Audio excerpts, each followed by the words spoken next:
성과평가 단원 문제입니다. 1번 책임회계 제도에 관한 책임회계 제도에 관한 설명이다. 올바르지 않은 것을 물었죠. 책임 중심점이란 경영 관리자가 특정 활동에 대해서 통제할 책임을 지는 조직의 부분을 우리가 책임 중심점이라고 하고요. 책임회계 제도가 그 기능을 효율적으로 수행하기 위해서는 각 책임 중심점의 경영자가 권한을 위임받은 원가 항목들에 대해서 통제권을 행사할 수 있어야 됩니다. 2번 틀렸어요. 자, 책임 중심점은 범위에 따라서 원가 중심점, 수익 중심점, 이익 중심점, 투자 중심점으로 분류를 할 수가 있습니다. 책임회계 제도하에서는 권한을 위임받은 관리자가 책임 범위 내에서 독자적인 의사결정을 내릴 수 있어야 됩니다. 자, 2번 옳지 않은 주장을 펼치는 실무 담당자를 물었습니다. 정부장, 효율적인 성과평가 제도는 기업 구성원들의 성과 극대화 노력이 기업 전체 목표의 극대화로 연결될 수 있도록 설계되어야 됩니다. 각 책임 중심점의 성과평가를 수행하는 과정에서 성과 측정에 오류가 발생하는 것이 일반적인데 효율적인 성과평가 제도는 성과평가치의 성과 측정 오류가 최소화되도록 설계되어야 되겠죠. 많은 시간과 비용이 투입될수록 더욱 정확하고 공정한 성과평가가 가능하므로 성과평가 제도의 운영을 적시성, 경제성의 잣대로 바라보지 않도록 주의해야 된다라고 나와 있는데 성과평가 제도는 적시성과 경제성을 갖춰야 됩니다. 황대리가 틀렸습니다.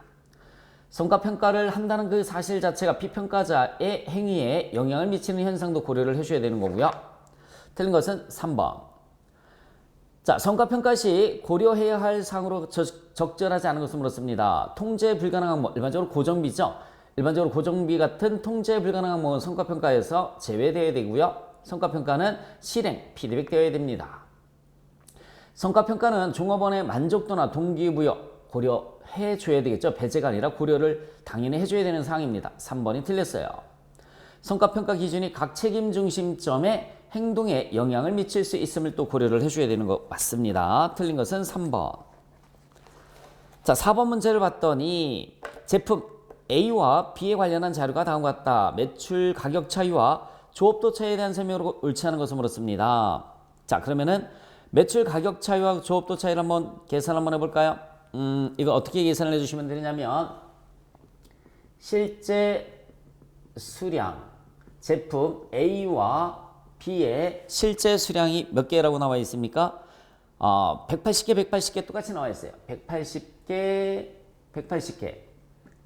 제품 A도 180개, B도 180개 나와 있죠.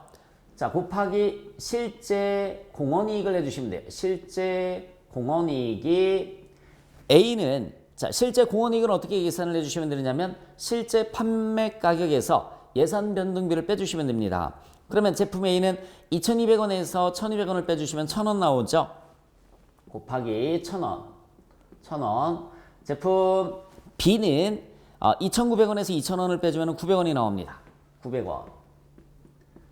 단위당 공원이익이니까 이렇게 해주면 이게 공원이익이 계산이 되는 겁니다. 공원이익이 단위당 공원이익이니까 18만원으로 계산이 됐고요.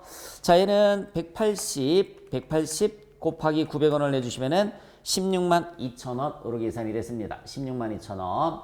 그래서 두 개를 더해주시면 얼마로 계산이 되느냐면 34만 2천원. 34만 2천원이 나옵니다. 실제 판매 가격으로 계산을 한 거죠. 그래서 실제 수량 곱하기 실제 단위당 공원이익을 해주면 실제 공원이익이 계산이 됐습니다. 자, 이제 실제 수량의 예산 공원이익을 집어넣어 보도록 하겠습니다. 예산 공원이익을 실제 수량은 180개 이렇게 들어가는데 예산 공원이익이 얼마냐면은 예산 판매 가격에서 예산 변동비를 빼주시면 되겠죠. 그러면은 2,000원에서 1,200원을 빼주면 800원 나오고요. 제품 B는 1,000원이 나옵니다. 800원 여기는 1,000원이 나오죠. 1,000원 곱해주시면은 얘를 예산 공원이익이라는 말을 씁니다. 그럼 180개 곱하기 800원 하면 14만 4천원 14만 4천원 여기는 18만원으로 계산이 돼서 두 개를 더해줬더니 32만 4천원이 나오죠. 32만 4천원. 그런데 내가 예산하고 있었던 게 32만 4천원인데 실제로는 34만 2천원 이익을 얻었죠. 그러면은 34만 2천원에서 마이너스 32만 4천원을 빼주면은 18,000원, 18,000원만큼 유리한 차이가 발생을 했습니다. 얘가 매출 가격 차이가 되는 거예요. 매출 가격 차이. 그래서 매출 가격 차이는 18,000원 유리하다. 얘는 플러스가 나와야지 유리한 거예요. 그냥 상식적으로 생각을 해서 내가 예상하고 있었던 공원이익은 324,000원인데 실제 공원이익이 342,000원이니까는 유리한 차이가 발생을 했다라고 생각을 해주시면 되겠습니다. 자, 예산 수량의 차이를 계산 한번 해보도록 하겠습니다. 조업도 차이라고 하죠. 예산 수량이 들어갑니다. 내가 팔겠다고 예상한 수량이 200단위, 150단위였었어요. 200개, 150개였었습니다. 이때는 당연히 예산 공원 이익으로 들어가겠죠. 내가 예상한 상태니까 팔기 전에잖아요. 팔기 전이니까 800원, 여기는 곱하기 1000원 이렇게 들어가시면 16만원, 여기는 15만원 이렇게 계산이 됐습니다. 이것을 우리는 종합예산이다 라는 표현을 써요. 종합예산. 종합예산 팔기 전, 전혀 팔기 전입니다. 두 개 더해주시면 31만원. 자, 내가 종합예산으로 잡아놨던 게 31만원인데 실제 수량에 대비한 건 32만 4천원 나왔으니까는 14,000원만큼 유리한 매출 수량 차이, 즉 매출 조업도 차이가 발생을 했습니다. 매출 조업도 차이가 발생을 했어요. 그래서 토탈 얼마만큼 둘 다 유리하잖아요. 총 차이는 32,000원만큼 유리한 차이가 발생을 했어요. 자, 지문을 한번 보도록 하겠습니다. 회사가 제품 A에 대해서 예산보다 높은 가격으로 판매한 결과 A만 볼까요? 예산은 14만 4천원인데 18만 원에 판매했으니까 유리한 매출 가격 차이가 발생하였다. 맞죠? 지금 A만 보는 겁니다. A만 보면 내가 예산하고 있었던 건 14만 4천원인데 실제 판매한 것은 18만 원이니까 유리한 차이가 발생하였다. 맞죠? 제품 A의 경우 예산보다 실제 판매 가격은 높았으나, 그죠? 예산보다 실제 판매 가격은 높았으나 당초 예산 매출 수량을 달성하지 못했죠. 내가 예산하고 있었던 건 200개인데 180개, 그쵸? 달성하지 못해서 불리한 매출 조업도 차이가 발생을 했습니다. 얘는 내가 종합예산 잡아놓은 게 16만 원인데 14만 4천 원이니까 불리한 차이가 발생을 했죠. 16만 원 예산 잡아놨는데 14만 4천 원이니까 불리한 조업도 차이가 발생하였다도 맞는 겁니다. 제품 B의 경우에는 실제 판매 가격이, B를 볼까요? 실제 판매 가격이 예산에 미치지 못함으로, 그죠? 예산에 미치지 못함으로 불리한 매출 총 차이가 발생하였다라고 나와 있어요. B만 따져보세요. B만 따져주시면은 18만 원에서 16만 2천 원을 빼주면은 18,000원. 18,000원 불리하죠? 불리합니다. 가격 차이는. 그런데 종합예산에 비해서는 3만 원 유리하죠. 종합예산으로 따지면 3만 원 유리합니다. 15만 원 잡아놨는데 18만 원 팔았으니까 3만 원만큼 유리하죠. 그럼 결국은 총 차이는 12,000원 유리한 거죠. 총 차이는 12,000원 유리하죠. 3번이 틀렸습니다. 제품 B는 불리한 매출 가격 차이, 그죠? 18,000원, 매출 수량 증가 차이로 유리한 조업도 차이는 3만 원 보이고 있습니다. 틀린 것은 3번이에요. 저는 칠판에 A와 B를 합쳐서 했지만 이 문제를 풀으려고 하면 A 따로 B 따로 계산을 해주시면 되는 겁니다. 그래서 토탈 합쳐서 보시면 되는 거예요. 자, 다시 한번 말씀드릴게요. 저는 합쳐서 계산을 했어요. 합쳐서 계산을 했는데 지금 지문은 A와 B가 다 따로따로 나와 있으니까 여러분들 A 따로 B 따로 똑같이 가격 차이와 조업도 차이, 즉 수량 차이를 계산해서 문제를 풀어주시면 되는 겁니다. 어쨌든 틀린 것은 3번이 틀렸습니다. 3번이. 그래서 처음에는 실제 공원이익 갖고 계산을 해주시고요. 실제 매출 수량 대비 실제 공원이익. 두 번째는 실제 매출 수량 대비 예상 공원이익. 예산 매출 수량 대비 예상 공원이익을 갖고서 비교해서 그죠? 가격 차이와 조업도 차이를 계산을 해주시면 됩니다. 5번. 자, 가정평균 자본 비용을 계산을 해라 라고 나와 있어요. T자 계정 그려서 보시면 돼요. 재무상태표에서 투하 자본이 자산을 뜻하는 겁니다. 20억. 네. 근데 여기에 부채가 얼마 있습니까? 차입금이 14억 있죠. 부채가 14억 있고요. 자기 자본이 얼마 있습니까? 6억 원이 있습니다. 타인 자본이라고 쓸게요. 타인 자본이 14억, 자기 자본, 얘는 자기 자본이라고 쓰도록 하겠습니다. 자기 자본이 6억. 타인 자본에게는 뭐가 나가죠? 대출이자가 나가고요. 자기 자본에 대해서는 배당금이 나갑니다. 배당금. 차입금 이자율이 12%예요. 14억 곱하기 12%. 자기 자본은 18%라고 나와 있죠. 6억 곱하기 18% 하면은 자본 비용이 계산이 될 겁니다. 1억 6,800만 원이 계산이 되고요. 자, 6억 곱하기 18% 하면 1억 800만 원이 계산이 됩니다. 1억 800만 원. 더해졌더니 2억 7,600만 원이 총 자본 비용이 되는 거죠. 총 자본 비용. 얼마에 대해서? 20억 원에 대해서.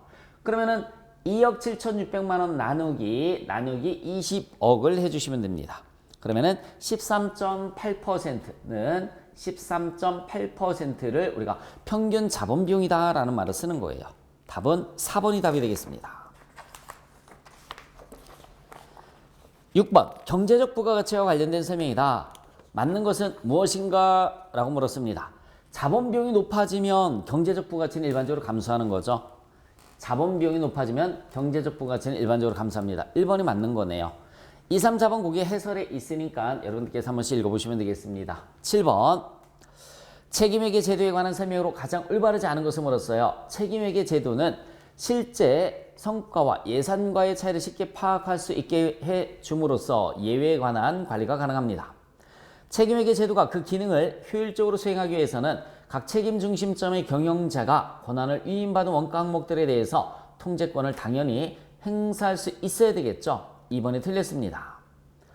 책임 범위에 따라서 원가 중심점, 수익 중심점, 이익 중심점, 투자 중심점으로 분류할 수 있고요. 책임회계 제도하에서는 권한을 위임받은 관리자가 책임 범위 내에서 독자적인 의사결정을 내릴 수 있습니다. 틀린 것은 2번이었어요. 8번 올바르게 성과평가가 이루어진 경우를 골라라 라고 나와 있습니다. 구매팀장 최근 중동지방의 민주화 시위로 인해서 원유 가격이 크게 올라 주식회사 책임의 구매 원가 상승으로 이루어지자 다른 부서와 달리 구매팀장의 임금을 동결하였다. 여러분들 중동지방의 민주화 시위는 구매팀장이 해결할 수 없는 통제불능한 거잖아요. 근데 임금을 동결하면 안 되겠죠. 1번 틀렸어요. 2번 영업부장. 자, 주식회사 책임의 영업부장은 기말에 매출액을 늘리기 위해서 대리점으로 밀어내기식 매출을 감행해서 매출을 무려 120% 인상시켰습니다. 공로를 인정받아서 이사로 승진하였다. 말도 안 되는 얘기죠. 네, 2번도 안 되고요. 태풍 피해도 통제불능 원가입니다. 공장장을 해고하면 안 되겠죠. 1, 2, 3번 모두 틀렸어요. 4번 채권 회수 팀장은 채권 회수율과 고객 관계에 의해서 성과평가를 받았으며 자체적으로 매너 교육을 실시해서 회수율을 증가시킨과 동시에 고객 불만 전화를 크게 감소시켜 좋은 성과평가 점수를 얻었다. 예, 4번이 맞습니다. 9번 원가와 수익 모두에 대해서 통제 책임을 지는 책임 중심점을 우리가 뭐라고 하느냐면 이익 중심점이라는 말을 써요. 답은 3번이고요. 10번 투자 수익률의 장점과 가장 거리가 먼 것을 물었습니다. 사전에 설정한 자본 비용을 초과하는 이익이 기대되는 사업에 대한 투자를 유도를 해줘야 되겠죠. 자본 비용을 초과하는 이익이 기대되는 사업에 대한 투자를 유도를 해줘야 됩니다. 사업부의 이익뿐만 아니라 투자액도 함께 고려하는 성과평가 기준이고요. 매출액 이익률과 자산 회전율로 구분해서 분석이 가능합니다. 회사 전체의 최저 필수 수익률을 상회하는 투자안이 개별 투자 중심점 투자 수익률보다 낮기 때문에 투자가 포기되는 준최적화 현상이 발생하는 건 장점이 아니라 단점이에요. 준최적화 현상이라는 것은 뭐냐면 예를 들어서 회사 전체에서는 5%만 벌면 되는데 개별적으로 각 부서마다 뭐 7%, 8% 이렇게 투자 수익률을 정해놨습니다. 그러면은 5%짜리, 6%짜리는 포기하게 될 수 있겠죠. 각 부서에서. 이런 것을 우리가 준최적화 현상이라고 하는데 이러한 준최적화 현상이 나타나지 않게끔 잘 해야 되겠죠. 다시 한번 보여드릴까요? 회사 전체의 수익률은 회사 전체는 5%면 되는데 각 부서별로 여기는 뭐 8% 수익을 얻겠다, 8% 수익을 얻겠다, 여기는 7% 수익을 얻겠다, 여기는 10% 수익을 얻겠다 이렇게 해놨습니다. 그러면 5% 투자하는 각 부서에서 채택을 하지 않을 거 아니에요? 이런 현상이 벌어지는 것을 우리가 뭐라고 하느냐면 준최적화 현상이다 라는 말을 쓰는 거고요. 이거는 장점이 아니라 단점이 되는 거예요. 4번이 틀렸습니다. 11번 분권화란 의사결정 권한이 조직 전반에 걸쳐서 위양되어 있는 상태를 의미한다. 다음 중 분권화에 관한 설명으로 올바르지 않은 것을 물었습니다. 상위 경영자가 하위 경영자에게 권한을 부여하지만 이에 대한 의무는 부과하지 않는다. 틀렸습니다. 권한과 의무가 동시에 부과돼야 되는 거죠. 1번이 틀렸어요. 하위 경영자들이 고객 등의 요구에 신속한 대응을 할 수가 있습니다. 각 사업부에서 동일한 활동이 개별적으로 중복되어 수행할 수 있고요. 준최적화 현상이 발생할 수 있다고도 말씀을 드렸습니다. 1번이 틀렸어요. 12번 균형 성과표 장점으로 가장 올바르지 않은 것을 물었어요. 재무적 관점, 자 고객 관점에 의한 외부적 측정치와 기업 내부 프로세스 관점, 학습 성장 관점에 의한 내부 측정치 간의 균형을 이룰 수 있고요. 기업의 재무적 관점과 고객, 내부 프로세스 학습과 성장이라는 비재무적 관점도 함께 고려해 줘야 되고요. 비재무적 측정치에 대해서도 객관적인 측정이 가능하며 업종을 불문하고 단일화된 측정 지표를 제공한다라고 나와 있는데 업종에 따라서 업종이 틀린데 어떻게 단일화된 측정 지표를 사용할 수 있겠습니까? 그 문장이 틀렸죠. 다양한 측정 지표를 사용을 해야 되는 거예요. 투자 수익률 등의 후행 지표와 종업원 교육 시간 등과 같은 선행 지표 간의 연계관계 파악에 도움을 줄 수 있습니다. 올바르지 않은 것은 3번이에요. 자, 경제적 부가가치를 계산하면 얼마인가 라고 물었죠. 일단은 여러분들 매출 마이너스 매출원가는 매출 총이익, 그쵸? 매출 총이익 마이너스 판매 관리비, 매출 총이익 마이너스 판매 관리비는 영업이익이 나옵니다. 영업이익. 자, 매출액이 80억이 나와 있고요. 매출원가는 50억. 그럼 매출 총이익은 30억이 나오겠죠? 판매 관리비가 20억이 나왔으니까 영업이익은 일단 10억이 나왔습니다. 자, 투하자본이 토탈 50억인데 이 중에서 타인 자본이 얼마라고 나와 있냐면 20억, 자기 자본이 30억이 나와 있어요. 가중 평균 자본 비용이 평균 자본 비용이 여기는 10%니까 2억이 될 테고요. 여기는 15%니까 4억 5천만 원이 돼서 토탈 6억 5천만 원. 토탈 6억 5천만 원이 자본 비용이 되는 겁니다. 경제적 부가가치를 물었으니까는 영업이익에서 자본 비용 6억 5천만 원을 빼주시면은 3억 5천만 원이 계산이 됩니다. 답은 4번이죠. 여기서는 가중평균 자본 비용을 구하는 것이 아니라 경제적 부가가치를 구하는 문제였습니다. 자, 14번 문제를 한번 볼까요? 경제적 부가가치에 대한 설명으로 가장 올바르지 않은 것을 물었습니다. 영업활동으로 인한 성과를 평가하는 성과평가 기법이고요. 기업의 내재가치를 측정할 수 있는 지표이다. 수익률이라는 얘기. 내재가치가 뭐냐면 기업이 벌어들일 수 있는 수익률. 그냥 투자 수익률이나 영업이익률이라 이런 것들을 우리가 내재가치라는 말을 씁니다. 기업의 각 사업 단위 부품을 성과평가할 수 있으므로 합리적인 성과 보상이 가능합니다.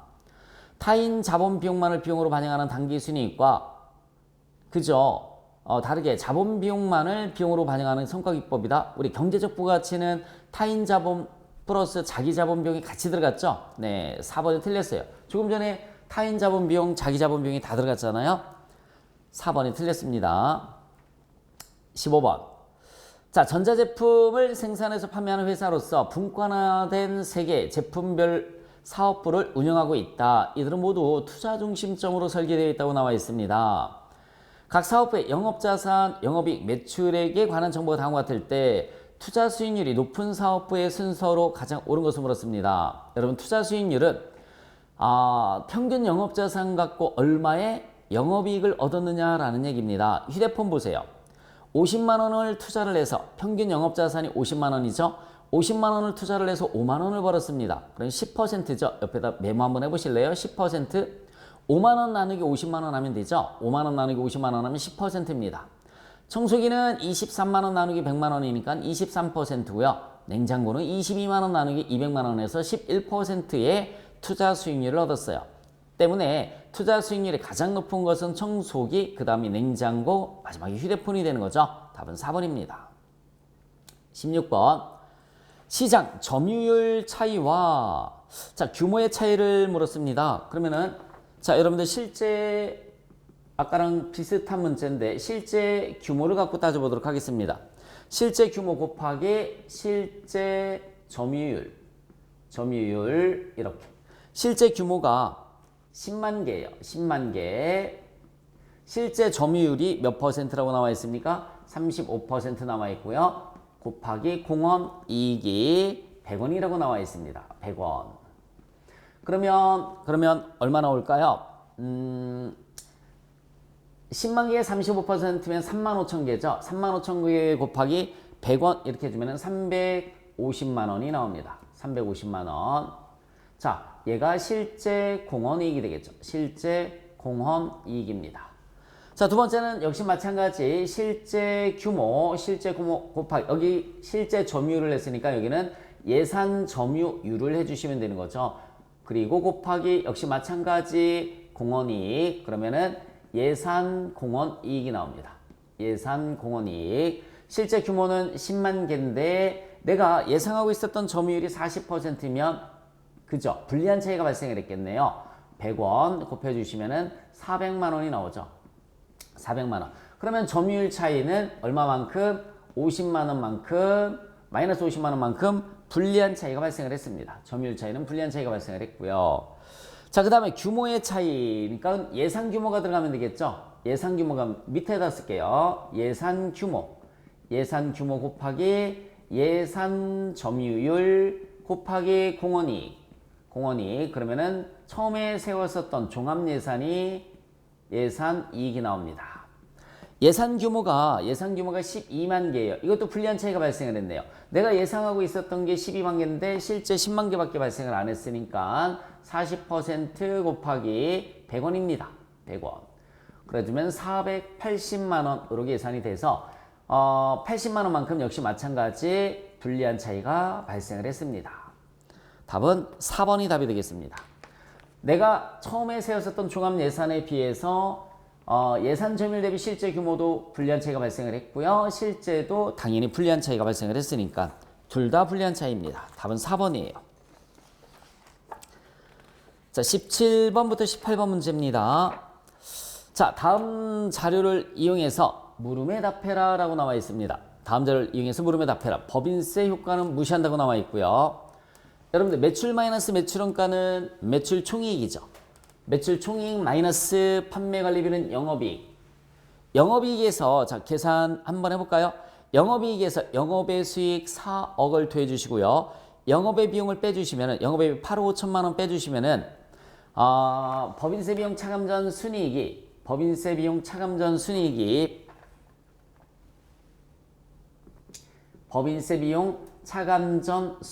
얼마로 계산이 되느냐면 25억 5천만 원으로 계산이 됩니다. 다시 한번 매출 마이너스 매출원가면 매출 총이익이 40억 나왔잖아요. 40억에서 판매관리비 10억을 빼주면은 영업이익은 30억이 되는 거죠. 30억에서 영업의 수익 4억을 더해주시고요. 영업의 비용 8억 5천만 원 빼주면 25억 5천만 원이 법인세 비용 차감 전 순이익이 됩니다. 자, 이제 투하 자본이 얼마라고 나와 있어요? 100억 원이 나와 있고요. 타인 자본이 50억, 자기 자본이 50억 이렇게 나와 있습니다. 자본 비율이 5%, 8% 나와 있으니까 2억 5천만 원이죠. 2억 5천만 원. 자, 여기는 4억 원이 되고요. 그러면 6억 5천만 원이 자본 비용이 되는 겁니다. 그러면은 100억에 대한 거잖아요. 100억에 대한 거니까 6억 5천만 원 나누기 100억 하면은 몇 퍼센트 나옵니까? 6.5%. 그래서 가중평균 자본 비용은 6.5%가 되는 거고요. 경제적 부가가치는 여기에서 자본 비용을 빼주시면 되죠. 자본 비용이 얼마라고 그랬어요? 6억 5천만 원. 6억 5천만 원 빼줬더니 19억. 네, 이렇게 계산이 됐습니다. 자본 비용은 경제적 부가가치는 19억 원. 답은 3번입니다. 19번 문제를 한번 보도록 하겠습니다. 19번 문제. 분권화란 의사결정 권한이 조직 전반에 걸쳐 위양되는 상태를 우리가 분권화라는 말 쓰는 거죠. 의사결정 권한을 나누는 거죠. 다음 중 분권화에 대한 설명을 올바르지 않은 것을 물었습니다. 각 사업부에서 동일한 활동이 개별적으로 중복되어 수행될 가능성이 없는 게 아니라 있다죠. 분권화시켰기 때문에 A 사업부하고 B 사업부가 동일한 사업을 진행할 수가 있습니다. 1번이 틀렸어요. 하위 경영자들이 고객 등 요구에 신속하게 대응할 수 있고요. 하위 경영자들에게 보다 큰 재량권이 주어지므로 보다 많은 동기부여가 될 수 있습니다. 하지만 준최적화 현상이 발생할 수 있다고 그랬습니다. 틀린 것은 1번. 20번 매출 조업도 차이는 얼마인가 이렇게 물었습니다. 매출 조업도 차이는 매출 조업도 차이는 뭐죠 여러분? 판매량 갖고 계산하는 게 매출 조업도 차이예요. 판매량과 예산 공헌이익을 갖고 계산하면 이렇게 매출 조업도 차이가 되는 겁니다. 다시 한번 말씀드릴게요. 매출 조업도 차이에 밑줄 치고 판매량을 가지고 계산한다라고 메모해 놓으시면 되겠습니다. 그러면 실제 판매량이 몇 개를 팔았느냐면 2,000단위를 팔았어요. 2,000단위를 팔았습니다. 가격 차이를 물은 게 아니라 조업도 차이를 물었으니까 예산만 갖고 계산을 해주시면 되겠죠. 전문제에서 이렇게 실제와 예산과 종합예산이 있었을 때 자, 매출 조업도 차이는 여기에 해당하는 거였었어요. 매출 조업도 차이가. 그래서 실제 판매량 곱하기 예산 공헌이익이 들어가시면 되는 거죠. 예산 공헌이익. 그 다음에 예산 판매량 곱하기 예산 공헌이익이 들어가시면 되는 거고요. 공헌이익. 여기에 해당하는 부분만 질문이에요. 예산 공헌이익은 88원에서 35원을 빼주시면은 53원이 계산이 됩니다. 53원. 예산 판매 수량은 2,200개 곱하기 53원. 당연히 불리한 차이가 발생을 했죠. 여기는 가격 차이라고 그랬습니다. 여기는 가격 차이, 매출 가격 차이라고 그랬고요. 조업도 차이를 물었으니까 이 부분에 해당하는 것만 계산을 해주시면 돼요. 53원은 똑같고 200개 불리한 차이가 발생을 했으니까 1,600원 불리한 차이 4번이 답이 되는 겁니다. 20번 문제는 아까 풀었었던 문제에서 가격 차이와 조업도 차이 중에서 지금 현재는 조업도 차이만 물은 문제였었어요. 21번 경제적 부가가치에 관련된 설명이다. 올바르지 않은 것을 물었어요. 경제적 부가가치 증대 방안 중에 하나가 재고 수준을 높이는 것이다. 아니죠. 재고를 최소화해야 되겠죠. 물건을 많이 팔아야 되는 거니까 1번이 틀렸어요. 경제적 부가가치는 외부 보고를 위한 목적은 아니고요. 진정한 사업부의 성과평가를 위한 내부 관리 회계 필요성에서 대두된 개념입니다. 매출 채권 회수기를 단축하면 좋은 거죠. 경제적 부가가치 높아집니다. 회전율을 높여도 역시 마찬가지 경제적 부가가치는 높아질 수 있습니다. 틀린 것은 1번. 회전율이라는 게 뭐죠? 자산 회전율을 얘기를 하는 거죠. 자산 회전율이 많으면 많을수록 좋은 거죠. 자, 다음 자료를 기초로 해서 경제적 부가가치를 계산하면 얼마인가 라고 물었습니다. 자, 새웃은 영업이익이 110억 원 나와 있고요. 투하자본이 지금 현재 500억 원 나와 있어요. 영업이익이 얼마? 110억 원 나와 있습니다. 마이너스 뭐를 내주시면 된다고 그랬죠? 자본비용을 내주시면 돼요. 자본비용은 어떻게 구해주시면 되냐면 투하자본이 500억 원이에요. 타인 자본하고 그 다음에 자기 자본이 안 나와 있죠. 그런데 뭐가 나와 있어요? 부채 비율이 100%래요. 100%라는 얘기는 얘하고 얘가 똑같은 거예요. 250억. 네, 나눠주면 100% 나오죠. 부채 나누기 자본이 부채 비율이란 말이에요. 부채 나누기 자본이 부채 비율이니까 100%면 똑같은 겁니다. 곱하기 몇 퍼센트죠? 5%. 그래주면은 12억 5천만 원이 나옵니다. 12억 5천. 곱하기 15%예요. 곱하기 15%면은 37억 5천만 원이 나오고요. 두 개 합쳤더니 50억이 나오나요? 두 개 합치면 50억이 나옵니다. 그러면은 50억을 빼주시면 영업이익 110억에서 자본비용 50억을 빼주시면은 60억이 경제적 부가가치가 되는 거죠. 답은 3번이 답이 되겠습니다. 자, 원가회계 연습 문제를 모두 풀어봤어요. 뒤에 단어로 가면서 생소하고 계산하는 문제가 많이 나오는데 실제 기출문제입니다. 처음 풀어보는 거라 익숙하지 않아서 그런 거고요. 반드시 처음 풀어봐서는 안 되고요. 2번에서 3번 반복해서 풀어보시기 바랍니다. 그러면은 실제 시험 보러 갔을 때 가장 점수를 많이 획득할 수 있는 문제가 원가 회계 문제 답이 딱 떨어지잖아요. 그래서 두 번, 세 번 반복해서 풀어보시고 이것도 실제 기출문제고요. 다음 기출문제에서 계속 반복해서 들어보시기 바랍니다. 수고하셨습니다.